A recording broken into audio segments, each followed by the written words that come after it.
बिस्मिल्लाहिर्रहमानिर्रहीम। मैं हूं नवीद सती और बात करेंगे आज़ाद जम्मू एंड कश्मीर में हालिया बल्दियाती इलेक्शन हुआ 31 बरस के बाद, और उसके फ़ौरन बाद अब अदम एतमाद की बात चल रही है। और ये कहा जा रहा है कि कुछ तो रियलिटी है कि अब सरदार तनवीर इलियास ख़ुद ये ऐलान करते फिर रहे हैं कि जनाब बोरियाँ भर कर पहुँच चुकी हैं जनाब मुजफ्फराबाद में, और उनका इल्ज़ाम PDM के ऊपर है। उन्होंने किसी एक पार्टी पर नहीं लगाया। उन्होंने कहते हैं जनाब कि इस वक्त जो PDM की हुकूमत है वो ये समझती है कि आज़ाद जम्मू एंड कश्मीर में अदम एतमाद लाया जाए। उसके बाद कुछ लोगों की इमरान खान के साथ भी मुलाकात है। उसको कहा गया कि पार्लिमानी कमेटी का जनाब कोई इजलास है, इसमें अली अमीन गंडापुर के साबिक वफाकी वज़ीर भी रहे AJ के उमूर और गिलगित बल्तिस्तान के हवाले से, तो उनका ये कहना था, रद्द-ए-अमल उनका आया कि जनाब ये एक मामूल की मीटिंग है, इसका अदम एतमाद से कोई ताल्लुक नहीं है।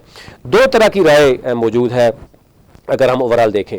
एक राय ये मौजूद है कि अदम एतमाद अगर ज़रदारी साहब चाहेंगे या शहबाज शरीफ साहब चाहेंगे और इदारों का इस्टेब्लिशमेंट अगर चाहेगी तो ये फ़ौरन अदम एतमाद हो जाएगा, क्योंकि आज़ाद जम्मू एंड कश्मीर में वो सिलसिला नहीं है जो कि पाकिस्तान में जिस तरीके से सुप्रीम कोर्ट ने एक अब वर्डिक्ट दे दिया है कि जनाब कोई भी पार्टी छोड़कर दूसरी में जाएगा तो डेफिनेटली फिर जिस तरीके से आपने देखा होगा PTI के लोग PDM को अगर वोट देने के लिए गए थे या इवन इस्तीफ़ा दिया वो वोट भी काउंट नहीं हुआ और वो नायल भी हो गए, दोबारा इलेक्शन हो गया, तो उनको अभी तक बड़ा मसाइल का सामना करना पड़ रहा है। ये कहा जा रहा है कि आज़ाद कश्मीर का आइन जो है इस हमारे से खामोश है। वहाँ पर सूरत ये नहीं है। वहाँ पर अगर कोई पार्टी दूसरे में ज़्यादा अदम एतमाद कामयाब हो जाता है, और इससे पहले बहुत से अदम एतमाद कामयाब हुए हैं, तो इसलिए वो चीज़ आज़ाद कश्मीर में लागू नहीं होती। हाँ, अलबत्ता क्योंकि आज़ाद कश्मीर में 12 सीट्स ऐसी हैं जो महाजरीन पे आप देखते हैं कि उसमें से 9 तो सिर्फ पंजाब में है, एक तो KPK में है, एक तो सिंध में है।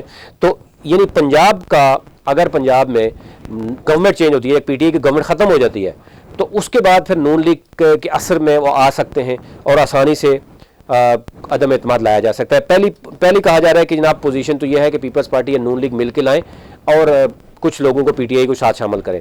दूसरा प्लान उनका यह है कि विद इन दी पार्टी यानी PTI के अंदर ही जिस तरीके से एक राजा जो सरदार तनवीर इलियास और बरस सुल्तान एक बहुत बड़ा ग्रुप है, अनवार अल हक जो स्पीकर हैं उनका भी नाराज़गी मौजूद है, तो तीनों इस वक्त अपने अपने अंदाज में जो है वो सियासत करने के उसमें है। तो बरस सुल्तान क्या अपने 5-6 लोग लेके क्या वो खुद मैदान में उतर सकते हैं अपने किसी बंदे को सामने लाकर, या वो अनवार अल हक की जो है वो इस मामले में कोई उनको सपोर्ट कर सकते हैं। लेकिन अब ये बात भी हो रही है कि अनवार अल हक को कभी भी बरस सुल्तान सपोर्ट नहीं करेंगे, और अनवार अल हक समझते हैं कि बरस सुल्तान को उनको सपोर्ट करनी चाहिए। तो ये मामला है अनवार अल हक, क्योंकि उनका पहले से तो बहुत लंबे अरसे से सरदार यानी बरस सुल्तान के साथ एक लड़ाई झगड़ा रहा, सियासी एक बहुत ज़्यादा इख्तलाफात मौजूद रहे, फिर अब सरदार तनवीर इलियास के साथ भी हो गए। इवन वो AJ के स्पीकर हैं और दूसरी तरफ प्राइम मिनिस्टर हैं, लेकिन इख्तलाफात मौजूद हैं। तो क़य्यूम नियाज़ी जो है वो पहले वज़ीर आज़म थे, 8 माह उनका वज़ीर आज़म रखा गया, फिर उनको हटा दिया गया, और वो अब बल्दियाती इलेक्शन में अपना ज़िला भी हार गए बुरी तरह से। अब ये कहा जा रहा है कि उन्होंने जानबूझ के हारा है या हरवाया गया है, जो भी है। तो अब ये 3 स्टेक होल्डर्स तो PTI के अंदर मौजूद हैं। बरस सुल्तान का अलग से ग्रुप है, ज़ाहिर है सरदार तनवीर इलियास का तगड़ा ग्रुप है, वो इस टाइम प्राइम मिनिस्टर हैं। क़य्यूम नियाज़ी उस तरीके से ग्रुप नहीं बना सके, लेकिन यह है कि वो उनके ग्रीवियंसेस ज़रूर मौजूद है कि वो भी किसी का हिस्सा बन सकें। इस सूरत हाल में पीपल्स पार्टी या नून लीग क्या कर सकती है?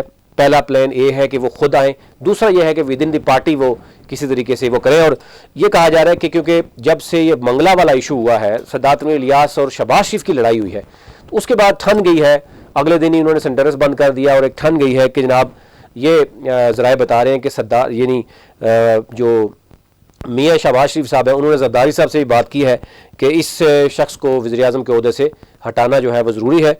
अगर वो इस तरह हमारी आंखों में आंखें डालेगा तो फिर ये हमसे बर्दाश्त नहीं होगा।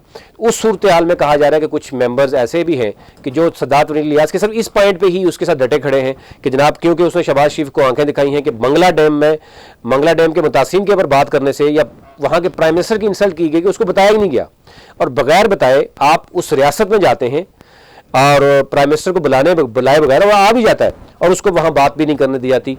तो इस तरीके से यानी उसकी इंसल्ट भी हुई। तो दोनों तरफ से ज़रा मुख्तलिफ तरह की बातें हैं। ओवरऑल 53 का ऐवान इस वक्त AJK का है जो सीटें बढ़ाई गई थी लास्ट टाइम, उसमें इस वक्त सबसे ज़्यादा नंबर तो पीटीआई के पास हैं, तकरीबन 32-33 है। जेकेपीपी और एमसीआई के पास एक है।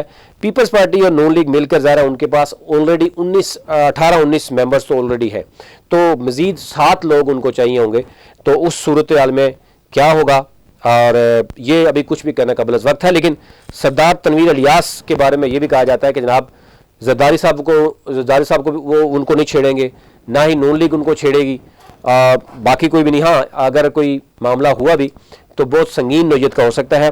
तो लग यही रहा है कि जिस तरीके से वो है तो उनको प्रेशर डाला जाता है, और जो भी पार्टी आती है प्रेशर डालती है, कुछ पैसा या कुछ मामलात कहीं ना कहीं फेवर ले खामोश हो जाती है। तो अभी तक तो यही सूरत नज़र आ रही है।